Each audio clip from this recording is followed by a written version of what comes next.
오늘 우리가 함께 살펴보려고 준비한 본문은 이제 마가복음입니다. 특별히 마가복음 첫 시간인데요. 1절로 시작해서 8절까지의 말씀을 함께 묵상하면 좋겠습니다. 본문은 마가가 본격적으로 예수님을 소개하기 전에 예수님께서 오실 길을 준비한 사람이 있었다 하고 소개하고 그렇게 시작합니다. 그리고 그가 바로 누구였다 하고 기록하고 있습니까? 세례 요한이었다 하고 기록하고 있죠. 그리고 이 같은 본문은 오늘 두 개의 단락으로 나누어서 우리가 함께 묵상해 볼 수 있는데요. 첫 번째 단락은 1절부터 시작해서 5절까지 본문입니다.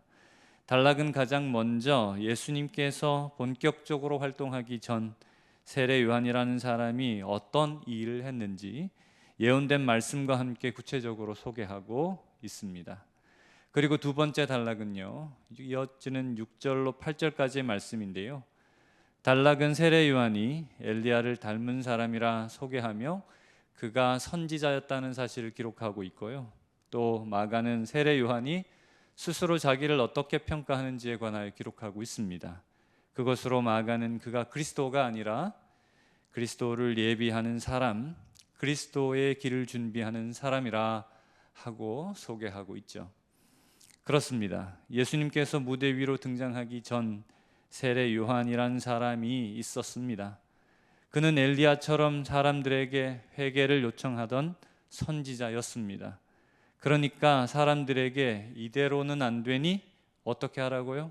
교만을 버리고 겸손해야 할 것이라 요청하던 자였던 것입니다. 그것으로 그리스도의 오실 길을 준비하던 자가 바로 세례 요한이었다 하는 것입니다. 그리고 오늘 말씀은요, 우리에게도 동일하게 무엇을 요청하고 있을까요? 회개를 요청하고 있습니다. 스스로 자신의 모습을 돌아보고 어리석음을 깨닫는 인생이어야 한다. 그렇게 오늘 말씀은 우리에게 말씀해 주고 계신 것이죠. 그래야 우리가 그리스도를 만날 수 있다. 그렇게 말씀하고 계신 것입니다. 그래야 이미 하나님께서 주신 구원을 누리며 살아갈 수 있다. 말씀하고 계신 것이죠.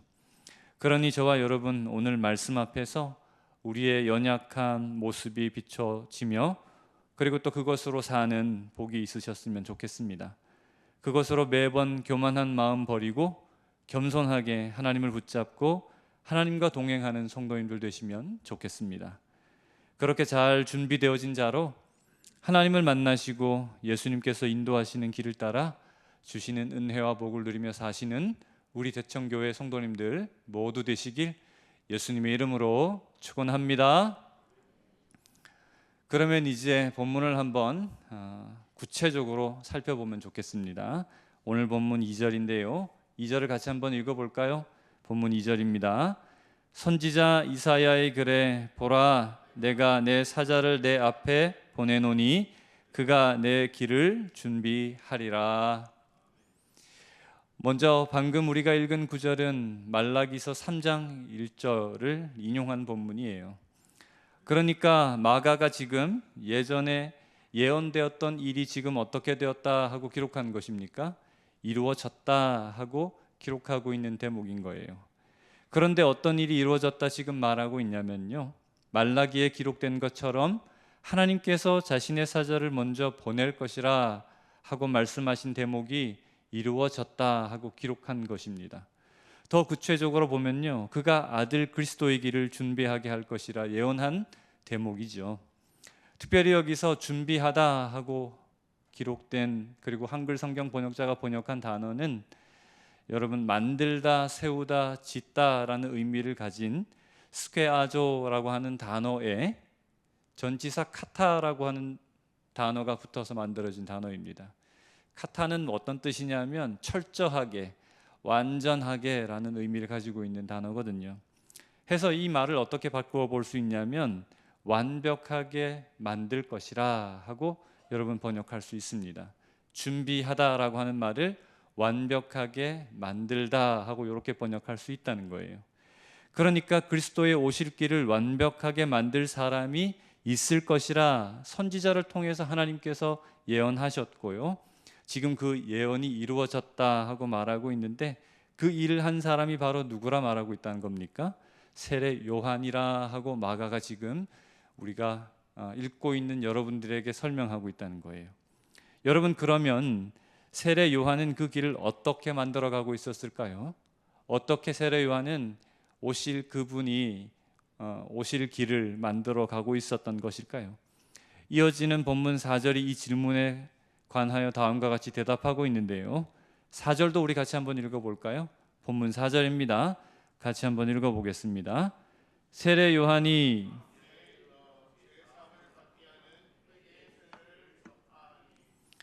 여러분, 방금 읽은 4절은 사실 단순해 보이지만, 그래서 우리가 모두 이해했다고 생각하지만 사실은 쉽지 않은 구절이에요.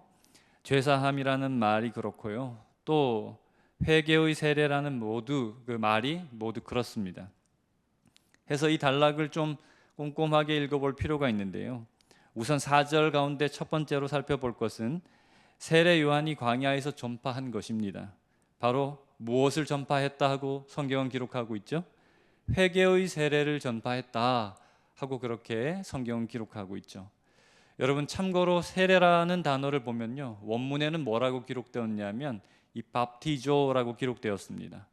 단어를 보면 어떤 뜻이냐면 잠그다 혹은 적시다라는 의미를 가진 단어예요.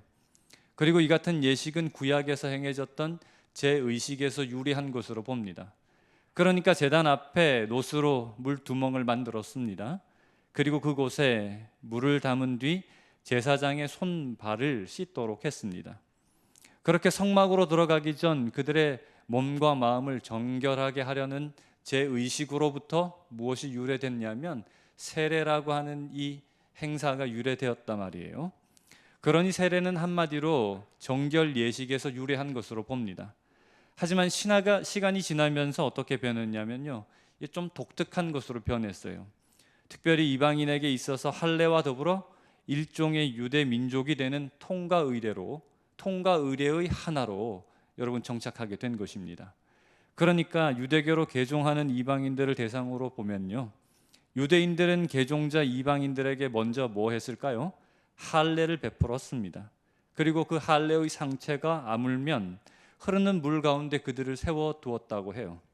그리고 그들에게 지켜야 하는 율법을 하나하나 일러주었다고 합니다.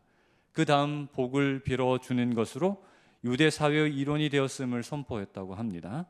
그렇게 세례는 유대 사회에서 일종의 동일 구성원임을 확인하는 통과 의례와도 같은 것이 된 겁니다. 해서 여러분, 세례는 인생에 여러 번 받을 수 있습니까? 아니면 딱 한 번밖에 못 받습니까? 딱 한 번밖에 못 받습니다. 그렇죠?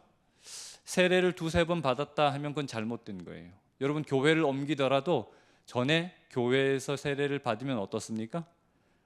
받지 못합니다. 그렇죠? 인생에서 한 번만 받을 수 있습니다. 왜냐하면 그것으로 이미 하나님의 백성이 되었다 인정받았기 때문에 그렇습니다. 해서 교회를 옮기더라도 어떻습니까? 거기서 세례를 받을 필요가 없는 것이죠. 하지만 본문 가운데서 마가는 요한의 세례를 어떻게 기록하고 있냐면요, 특별히 회개의 세례라 그렇게 구체적으로 기록하고 있어요. 구별하여 기록하고 있습니다. 그냥 세례라 해도 되는데 굳이 마가가 그렇게 기록한 것은 요한의 세례가 분명 어떻습니까? 이처럼 우리가 알고 있는 세례와 조금 달랐기 때문일 것이죠. 그러면 여러분, 여기서 회개라는 말은 무엇을 의미하는 것일까요? 우리가 늘 회개해야 해 하고 말하는데 여러분, 여기서 회개하라는 말은 뭘 의미하는 것일까요? 여러분이 알고 계신 회개라고 하는 말은 어떤 뜻입니까? 먼저 질문 한번 드려보고 싶어요. 아마 이렇게 알고 계실 겁니다. 우리의 행동을 고쳐가는 것. 그렇죠? 그렇게 이해하고 계실 겁니다. 그래서 제가 원문을 한번 또 찾아봤어요. 그러니까 어떻게 기록되었냐면 메타노이아라고 기록되었습니다. 메타는 뭐냐 하면 변화를 의미해요. 노이아는 노에오의 변형인데요. 노에오는 어떤 뜻이냐면 마음이라는 뜻, 생각이라는 뜻을 가지고 있는 단어더라고요. 그러니까 여러분, 행동의 변화가 아니라 무엇입니까? 마음의 변화를 가리키는 단어가 바로 이 회개라고 하는 단어라는 거죠.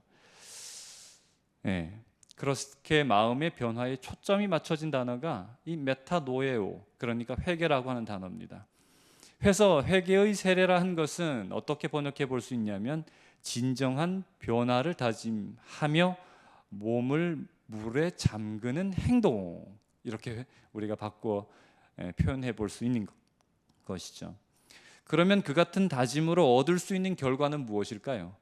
회개의 세례, 그러니까 진정한 변화를 다짐하고 여러분 물에 들어가 몸을 담그고 일어섰을 때 그 다짐, 그 결의에 찬 다짐으로 말미암아 얻어낼 수 있는 결과는 무엇일까요? 여러분 이 질문에 관하여 본문 4절은 계속해서 기록하고 있는데요, 그것은 다른 것이 아니라 기록된 대로 죄사함을 받는다 한 것입니다. 먼저 우리말로 죄는 무엇입니까, 여러분? 우리말로 죄는 사실 여러분들이 너무 잘 알고 있는 단어죠. 관역으로부터 벗어난 상태를 죄라고 해요. 맞죠? 그렇습니까? 이게 하마르티아라고 하는 단어를 그렇게 번역한 것이라서 관역으로 나아가야 하는데 화살이 관역으로 바로 나아가지 못하고 빗나간 상태에 그 상태를 죄라고 이야기한단 말이에요. 그리고 사함을 받았다라고 하는 말은 또 어떤 뜻의 단어를 그렇게 번역한 것이냐면 놓아주다, 풀어주다라고 하는 단어를 그렇게 번역한 거예요. 그렇게 여러분 뜻하는 헬라어를 한글 성경 번역자가 사함이라고 번역한 거예요. 여러분 잘 보세요. 이걸 이렇게 번역해 가지고 같이 한번 상상해 보면 재미있는 그림 그려집니다.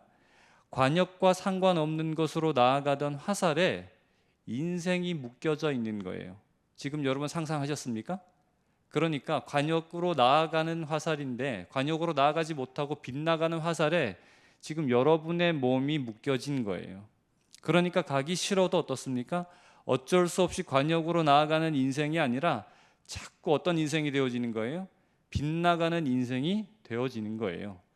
그런데 그렇게 살아서는 안 된다 다짐하고 몸을 물 속에 잠그는 것으로 인생이 어떻게 될 수 있다 지금 말하고 있는 것이냐면요, 비로소 그 잘못된 화살로부터 자유하게 되어진다 이야기하고 있는 거예요. 여러분 이해되십니까? 지금 몸에 화살에 몸이 묶여가지고 아무리 내가 제대로 가고 싶어도 가지 못하고 있는 상황인데, 그죠? 회개의 세례를 다짐하고 하나님께 나아가기 시작하면 어떻게 된다고 이야기하냐면 나를 잘못된 방향으로 이끌고 가고 있는 그 화살로부터 자유함을 얻는단 말이에요. 그 말은 곧 본능이라고 하는 화살에 묶여 살던 인생이 비로소 주어진 본능이라는 화살에 매여 살지 않고 자유함을 얻게 되었다 하는 것입니다. 그러니 여러분 사실 회개와 용서는 구원받은 자의 상태가 아닙니다. 여러분 이거 잘 들으셔야 되는데요, 회개와 용서는 구원받은 자의 상태가 아닙니다. 놀랍지만 그렇습니다.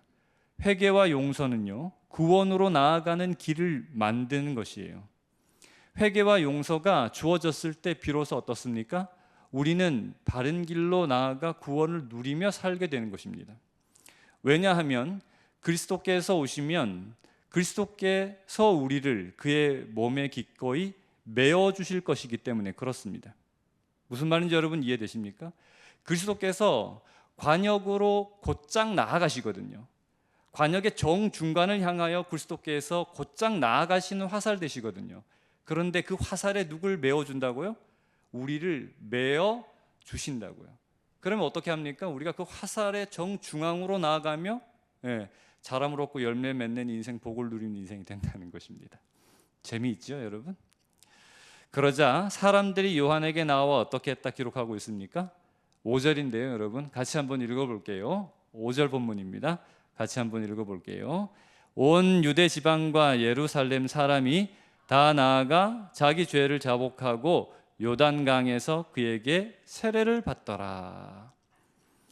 그렇습니다. 본문은 먼저 유대 지방과 예루살렘, 그러니까 원근각처에서 사람들이 몰려들었다 하고 기록하고 있어요. 그리고 사람들이 어떻게 했다 기록하고 있냐면요, 자복했다 하고 기록하고 있죠. 그러니까 더 이상 이렇게 살아서는 안 된다 자백하고 여태 지었던 자기의 죄를 인정했다 하는 것입니다. 스스로 잘못된 화살에 의지하여 살았다는 사실을 깨달았다는 것이에요. 그리고 이제는 어떻습니까? 변화를 바라는 마음을 담아 요한이 주는 세례를 받아 행하고는 그렇게 살지 않겠다 다짐하기 시작한 것이에요. 그렇습니다. 언제나 행동의 변화는 어때요? 자신의 모습을 직면한 것으로부터 시작하죠. 그렇죠. 자기가 어떤 상태인지도 알지 못하면서 변화하려고 하는 사람은 없어요. 그렇죠. 자신의 모습이 조금 더럽다 생각하면 어떡해요? 샤워를 하거나 목욕을 하러 가기 때문에. 그렇죠. 그죠? 네. 자신이 얼마나 형편없는지 자신의 모습을 보기 전까지 사람들은 절대 어떻습니까? 자신의 모습을 고쳐가려 하지 않습니다. 그런데 요한의 말을 듣고 지금 사람들이 어떻게 하고 있어요? 자신의 죄, 그러니까 자신이 잘못된 길로 나아가고 있다는 사실을 인정하고 있어요. 그리고 세례 요한에게로 나아가 세례, 그러니까 죄 씻음을 받고자 하고 있는 것입니다. 그리고 거듭나 새로운 삶을 살고자 다짐하고 있는 장면을 오늘 소개하고 있는 거예요. 그것으로 이제 구원받을 수 있는 준비가 되어진 것입니다. 구원자가 나타나면, 이제 구원자가 무대 위로 올라오기 시작하면 그때 그에게 몸을 맡길 준비가 되어진 것이죠. 그리고 이어지는 6절과 8절까지 단락을 통해서요, 마가는 세례 요한이 어떤 사람인지 구체적으로 소개하고 있는데요, 우리는 그 중에서 7절 말씀을 한번 읽어보면 좋겠습니다. 마지막 본문인데요, 7절 본문 같이 한번 읽어보면 좋겠습니다. 그가 전파하여 이르되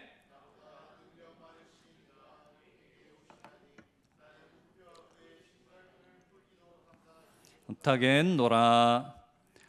먼저 6절은요, 세례 요한이 어떤 차림을 하고 있었는지 마가는 소개하고 있습니다.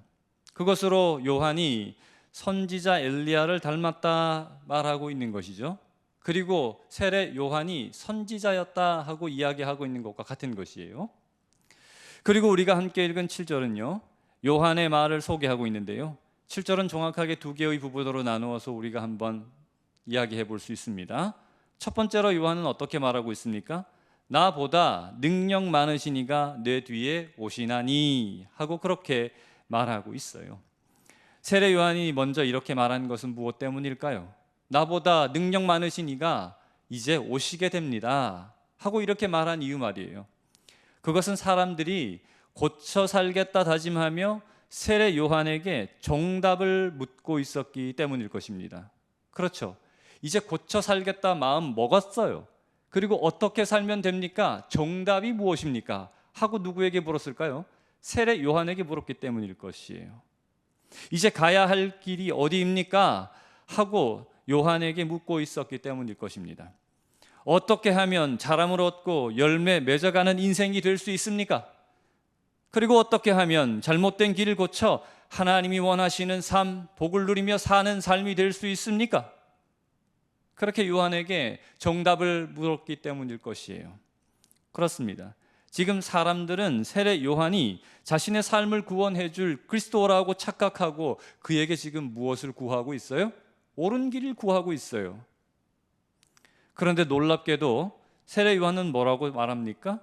자신은 길을 안내하는 자가 아니라 그렇게 말하고 있어요. 오실 리가 있다 이야기하면서 자신은 길을 안내하는 자가 아닙니다 이렇게 말하고 있죠. 자신은 주인공이 아니라 말하고 있어요. 그렇게 지금 말하고 있는 대목입니다. 그리고 두 번째로 살펴볼 것은 요한이 이어 뭐라고 말하고 있습니까? 나는 굽혀 그의 신발끈을 풀기도 감당하지 못하겠노라 하고 그렇게 말하고 있죠. 보통 주인의 신발끈을 푸는 일은 어떤 사람이 하는 일이죠? 여러분이 당시로 보면 종이 하는 일입니다. 그런데 종 가운데서도 가장 낮은 종이 주인의 신발끈을 풀어주는 일을 했다고 하더라고요. 그렇게 요한은 스스로 자신을 어떻게 평가하고 있습니까? 종보다도 더 낮은 종으로 평가하고 있는 거예요. 뿐만 아니라 요한은 자신이 행하고 있는 세례에 관해서도 낮추어 말하고 있어요. 그는 8절에서 어떻게 말하고 있냐면요, 자신은 물로 세례를 베풀고 있지만 그가 오시면, 그리스도가 오시면, 구원자가 오시면 성령으로 그 세례를 베푸신다 말하고 있죠. 자신이 베푸는 세례는 길을 만들 뿐 능력이 되지 못한다 말하고 있는 것과 같은 것이에요. 오신다 하신 그분이 이제 오시면 성령으로 능력으로 세례를 주실 것이라 말씀하고 계신 것이죠. 우리를 하나님이 원하시는 참된 방향으로 어떻게 해요? 인도해 주실 것이라 그렇게 지금 세례 요한이 말하고 있는 것과 같은 것이란 말이에요. 그렇게 요한은 자신의 죄를 자복하는 자들에게 주인 행세하지 않고 오신다 하신 주인공이 이제 오실 것이라. 그러니 성령의 인도하심을 받아 우리가 모두 어떻게 해요? 거듭난 삶, 정확하게 관역을 향해 삶을 살게 될 것이라. 관역을 향해 나아가는 삶을 살게 될 것이라. 그렇게 지금 말하고 있다는 것입니다. 그렇습니다. 요한은 계속해서 자신에게 모여드는 사람들의 시선을 모아 오실 그리스도에게로 맞춰 가도록 안내하고 있습니다. 사람들이 주의 길을 준비할 수 있도록 그 길을 지금 만들어가고 있는 것이죠. 그리스도께서 오시면 이제 그에게 의지해 구원을 누리며 살아갈 수 있도록 인도하고 있습니다. 그렇게 부단히도 사람들이 하나님께 주파수를 맞추며 살아갈 수 있도록 광야에서 회개의 세례를 받으라 하고 외치며 그리스도의 길을 만들어가고 있다 말입니다. 여러분, 이제 결론하겠습니다. 여러분, 라디오 조립 한번 해보셨어요? 라디오 조립 한번 해보셨어요? 예, 요즘 뭐 라디오라는 게 차를 타고 다닐 때나 듣는 것이죠, 그렇죠? 근데 예전에는 어땠습니까? 집에 이렇게 라디오 하나씩 다 있었습니다. 그런 시대가 있었죠. 예전에 그러니까 정확하게 한번 제가 횟수로 세어보니까 38년 전이더라고요. 제가 국민학교 4학년 때 일입니다. 뭐 기억은 잘 나질 않는데 전국 어린이 라디오 조립 경진대회였던 것 같습니다. 사석 라디오 조립 박스를 준비해서 선생님과 함께 대구 예선전에 참여했던 적이 있습니다. 지금 생각하면 그 일이 참 위험천만한 일이었던 것 같아요. 고사리 손으로 인두를 가지고 막 지저댔으니까 말이죠. 그래도 초록색 그 기판에 4개의 트랜지스터를 납땜으로 고정하고 또 각종 선재들을 이어붙이고 그렇게 완성된 기판에 스피커를 연결했습니다. 그렇게 주어진 재료를 가지고 라디오를 조립하고 주파수를 맞춰 작동이 되는지 확인하고 제출하는 것이 이 경진대회의 미션이었어요. 그런데 그때 제가 상을 탔는지 안 탔는지 잘 모르겠어요. 그런데 그때 기억은 어떤 기억이 있냐면 애지중지했던 기억이 있습니다. 제가 만들었던 그 라디오를 가지고 와가지고 막 애지중지하면서 막 다루었던 기억이 있어요. 그래서 이렇게 주파수를 맞추기도 하고 저렇게 맞추기도 하면서 라디오를 들었던 기억이 있습니다.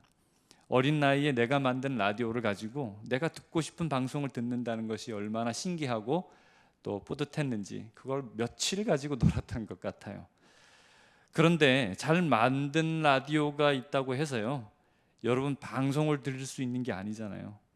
그렇죠? 집에 잘 만들어진 라디오가 있다고 해서 바로 방송을 들을 수 있는 게 아니잖아요. 어떻게 해야 해요, 여러분? 방송을 듣기 위해서 주어진 레버를 맞춰야 되잖아요. 일단 뭘 맞춰야 돼요? 주파수를 맞춰야 됩니다. 그렇죠? 예, 뭐 99.3이면 99.3을 맞추고 있어야 돼요. 그런데 또 볼륨 레버가 어떻게 해요? 작게 되어 있으면 소리를 듣지 못합니다. 그러니 볼륨 레버도 만져야 되고 주파수 레버도 만져야 되는 거, 조절해야 합니다. 그렇습니다. 그래야 DJ의 목소리를 또렷하게 들을 수 있고, 그래야 어떻습니까? 음악 소리를 또렷하게 들을 수 있는 거죠. 그런데 여러분, 우리가 하나님의 음성을 들을 때도 마찬가지가 아닌가 그렇게 생각했어요. 그리고 오늘 본문 주인공 세례 요한은 우리가 기다리던 그리스도께서 오실 때가 되었으니 우리에게 뭐하라 말하고 있냐면요, 주파수를 맞추어라 그렇게 이야기하고 있는 것이에요. 그런데 세례 요한이 맞추라고 선포하고 있는 주파수는 여러분 무엇일까요? 그것은 다른 것이 아니라 우리가 이미 살펴본 대로 우리 자신을 돌아본 것이겠죠. 지금 세례 요한이 주파수를 맞추라고 이야기하고 있는데 어디를 향해 주파수를 맞추라고 이야기하냐면 우리 자신을 돌아보는 것으로 주파수를 맞춰가라고 이야기하고 있다는 거예요. 그리고 우리의 연약함을 깨달으라 말하고 있다는 거예요. 그리고 우리가 잘못된 방향으로 나아가고 있다는 사실을 인정하라는 거예요. 그쪽으로 우리가 시선이 가고 우리 인생이 그쪽으로 주파수가 맞추어지면 그때 누구의 음성을 들을 수 있다 말하는 거예요? 예수님의 음성을 들을 수 있다 그렇게 말하는 거예요. 우리가 교만해져 있으면 절대 예수님의 음성을 들을 수 없다 말하는 거예요.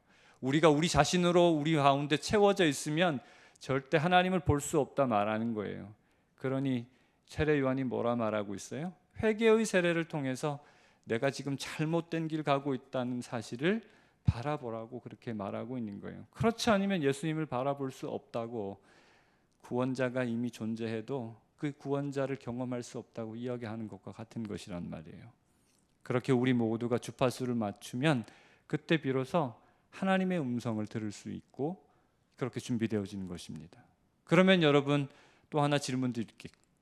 주파수를 맞춰가는 레버는 무엇일까요?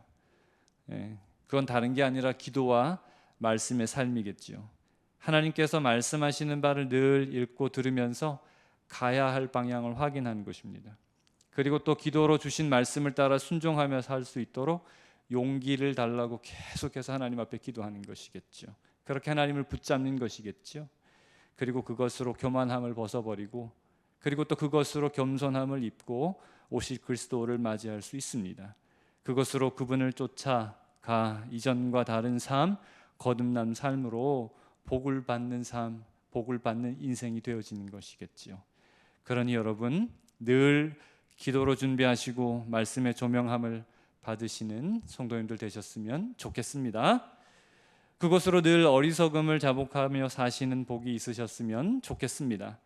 또 그것으로 겸손함을 입고 준비된 자로 세워져 주시는 은혜를 누리며 사시는 복된 성도님들 되시면 좋겠습니다.